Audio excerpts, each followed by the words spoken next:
Well, maybe we can start with a question of what do we mean by mental health?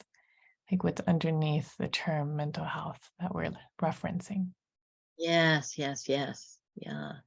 First, I need to find where you and I meet on that question because I come with a bias as a relational, focusing oriented therapist against the idea of a medical model for therapy, that people who come to therapy have an illness and that we then heal the illness.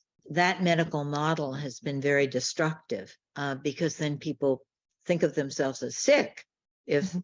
if they if they want to heal and to grow. We think of therapy as something that is like a doctor prescribing something or applying something, and so the whole arena becomes tainted for me of talking about mental health. And yet I know that that question from you and for many other non-therapists, other helpers, that question doesn't mean all of that baggage. It means, how can we have well-being and health in our minds, in our spirits, in our emotions, as well as in our bodies. And you aren't necessarily dividing those two. Maybe you and I, from a focusing point of view, might agree that the body is the whole of us. Our ways of being in our bodies is not divided into mind body split. So Mhm. mental health is the health of outlook, the health of spirit, the health of well-being, and it's embodied. Is that right? Do you start from that place? Totally. Yes. Yeah. It feels like I'm with you also on the same page around the pathological approach of a lot of traditional therapies. Yes, yes. We don't want to be pathologizing people. We want them to blossom and grow and heal and thrive. Mhm. Another important distinction is that when we think of physical health, we think of uh, the doctor prescribing something for the patient. When we think about therapy, we're thinking about the therapist and the client together as a team are doing something that is making that partnership alive and meaningful and deep and broad. And as that partnership grows, the therapist grows as well as the client grows. So we're not sort of thinking about it as the therapist healing the client. Can you say a little bit more about that sense of growth of the partnership? Yeah. Um, the research that's always quoted about how Gene Shenlin and Carl Rogers discovered that it isn't about the kind of therapy that's used, but it's about how the client can touch into themselves that made therapy successful. It's what the client can do. I think that is true and such helpful.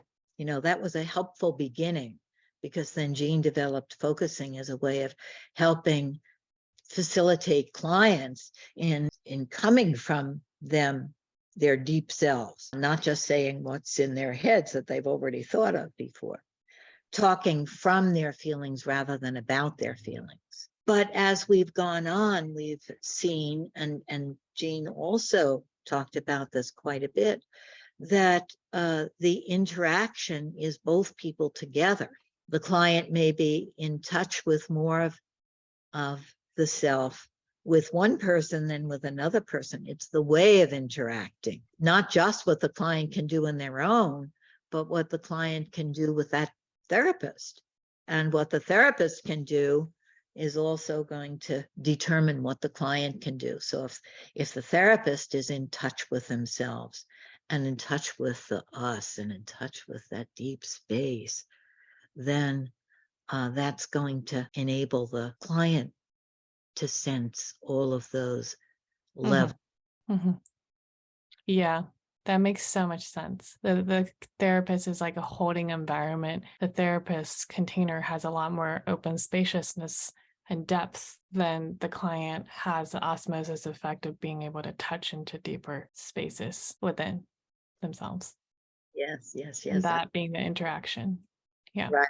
I love the way you're saying that. Which is where the therapist or the healer or space holders work, inner work is so important, especially from a bodily context, like their own capacity to be in touch with their felt sensing and body knowing.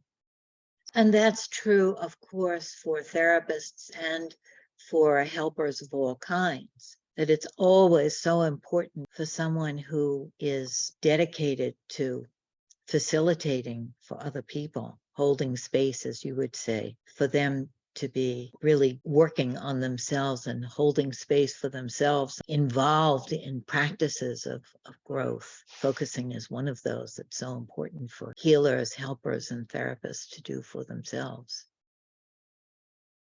Let's go on to question number 2. When you're working with clients, typically therapy is a long-term relationship. It's a building trust, safety, and then diving into the more intricacies of a person. How do you really know that you're making progress and healing is occurring and the person's becoming more whole? That's such a good question. How does the therapist know and how does the client know? Many times people will say, well, I don't know if therapy is working. How do I know if I'm making progress, if I'm with the right person? So I think the question is a question for both the therapists and the clients. And again, the old way of thinking about it was that that we meet certain goals, that we start out therapy with certain goals. I want to get married. I want to have a better job. Right. I want to be more relaxed, things like that. I want to resolve an issue. And in that way of thinking, therapy is about steps to meeting that goal. And then you would determine if therapy is successful by whether the person got married, got a better job, right? I think that from a focusing point of view and many contemporary therapeutic points of view, we don't always know the goals. Goals are often explicit. They're on this level. Deep yearning for growth, for healing. And sometimes it even can be a conflict that my head is saying, I need to get married. I'm almost 30 years old and I need to get a good catch. And in here I'm saying, oh, wait a minute, that's not the most important thing, or that's a lot of pressure from my family or my peers, and I need something else first, or more, or in a certain way, or something. If the therapist is only going by the goals here, those goals may not be the deep goals of the whole person. And those goals may also change as therapy goes on. I think I would say they emerge even moment by moment. And we might have some big idea. I want to be freer. My New Year's resolution was to be lighter. But then moment by moment, that might mean some very, very different things. We can know we're making progress in this moment by something coming alive, by even just the way I'm looking at you now. I see we're making progress about talking about this question. You could feel it. Oh, yes, yes. It may just be a word that comes. It may be that we're articulating some big question or block or impossibility. And in articulating that big obstacle, there's progress, because that was just a vague, haunting thing. So I would say that the word progress is misleading because we don't in a linear way go from this to this. We know that therapy is working when we feel it coming alive and we feel something happening and something opening up. There's a little clip of Jean Gemlin saying something about why does therapy work when it works, and that got 450 views in 3 days, I think it was, on TikTok, because so many people wanted to know that. And so people watching our series can find that also, what Jean said about it, that it's the way of interacting. So I think of therapy as being able to say the unsayable, being able to bear the unbearable, being able to think what was unthinkable. And that can happen in these tiny little steps in the moment. And we can feel them in our bodies, in our energies, in the interaction.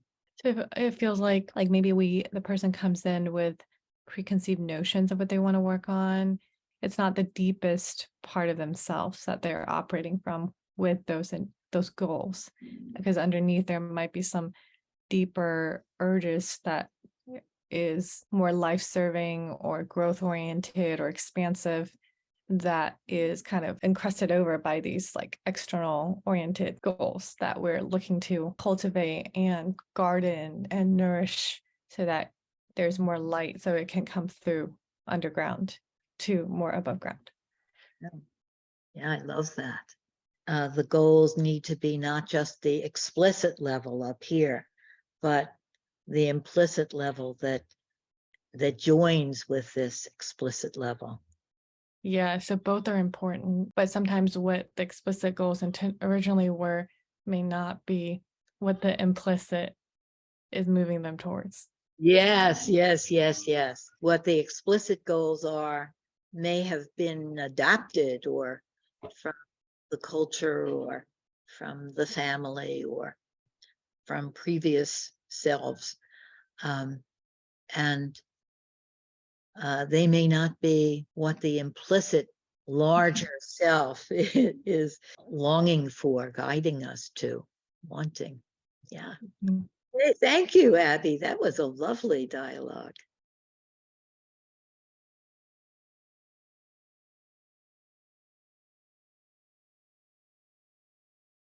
How do I become a better version of self?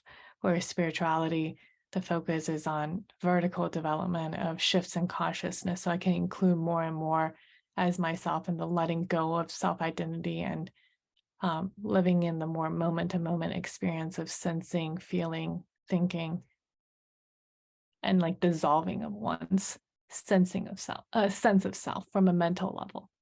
Yes. Yeah. And then you find yourself caught between these two different metaphors, really, of growth.